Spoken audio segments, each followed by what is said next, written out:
Since 1973, humans have relentlessly genetically modified organisms. Humans have modified anything from food like soybeans to animals like dogs.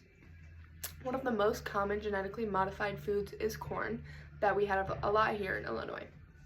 Genetically modifying crops can improve our crop yields, reduce the cost of food production, reduce the use of pesticides, increase the level of nutrients, and build a resistance to disease. In the long run, studies have shown that genetically modified foods can drastically improve our environment. For instance, the environmental impact of genetically modified crops states that the widespread adoption of GM crops and the agriculture practices associated with their use have resulted in an aggregate reductions in herbicide and insecticide volumes, as well as improvement in the EIQ of these chemicals. Without genetically modified organisms, the prices of food would shoot up alongside greenhouse gases would significantly increase. While genetically modified organisms can improve numerous concepts, there is always a downside. Are the benefits really worth the hassles and the issues of genetically modified organisms? Around 6.2% or 20 million people of the U.S. population suffer from a food allergy retrieved from Allergy Facts. Genetically modified organisms or food bring a huge risk to the table of the exposure to new and old allergens. Within seconds, one bite of food can cause someone's life to flash before their eyes. Allergies can be hidden in foods, causing allergic reactions.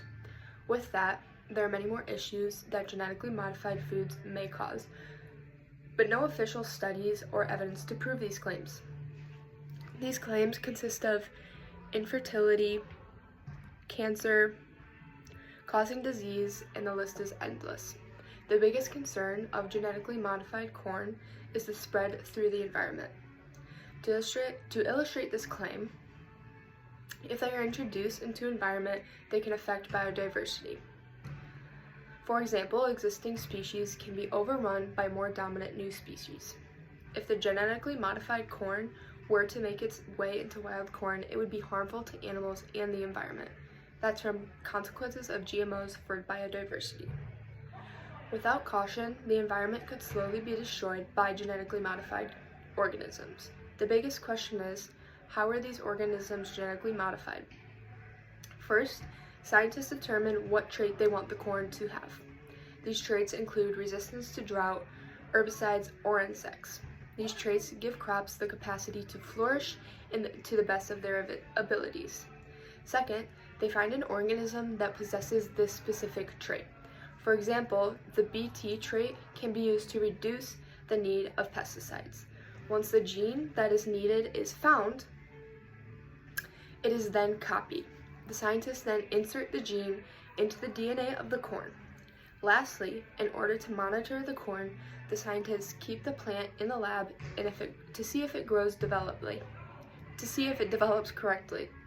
You can find a deeper explanation of this on Am I Eating Foods That Come from GMO Crops? The whole process of modifying the food and corn and getting it placed into the market may take years. All things considered, genetically modified organisms are not perfect. They have their downsides, but they can truly help the world.